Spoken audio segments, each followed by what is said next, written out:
Messages to Young People. Chapter 26. The Fight of Faith. Many of the youth have not a fixed principle to serve God. They sink under every cloud, and have no power of endurance. They do not grow in grace.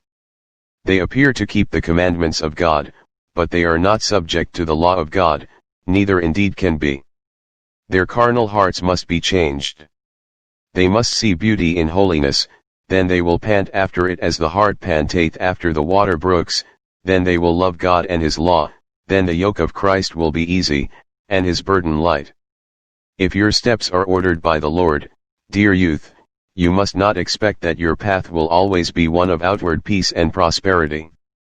The path that leads to eternal day is not the easiest to travel, and at times it will seem dark and thorny.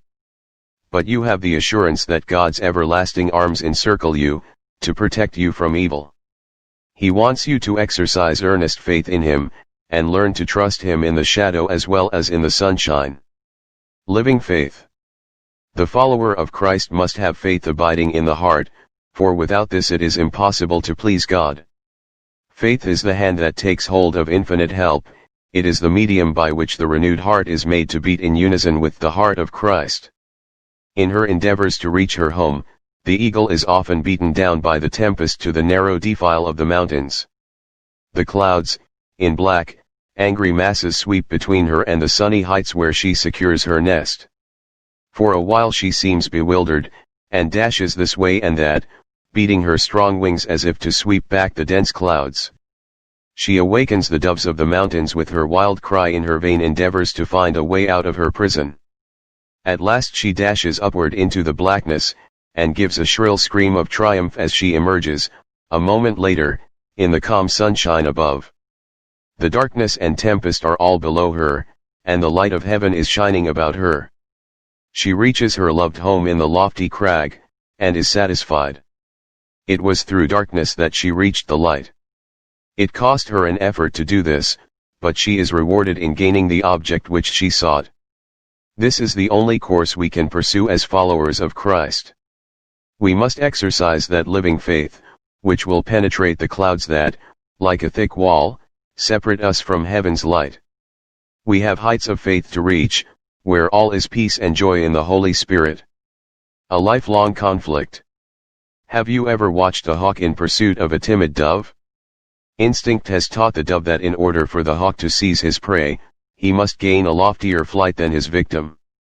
So she rises higher and still higher in the blue dome of heaven, ever pursued by the hawk, which is seeking to obtain the advantage. But in vain. The dove is safe as long as she allows nothing to stop her in her flight, or draw her earthward, but let her once falter, and take a lower flight, and her watchful enemy will swoop down upon his victim. Again and again have we watched the scene with almost breathless interest, all our sympathies with the little dove.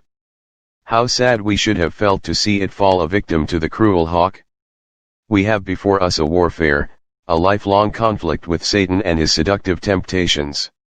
The enemy will use every argument, every deception, to entangle the soul, and in order to win the crown of life, we must put forth earnest, persevering effort. We must not lay off the armor or leave the battlefield until we have gained the victory, and can triumph in our Redeemer. As long as we continue to keep our eyes fixed upon the author and finisher of our faith, we shall be safe. But our affections must be placed upon things above, not on things of the earth. By faith we must rise higher and still higher in the attainment of the graces of Christ. By daily contemplating His matchless charms, we must grow more and more into His glorious image. While we thus live in communion with heaven, Satan will lay his nets for us in vain. The Youth's Instructor, May 12, 1898.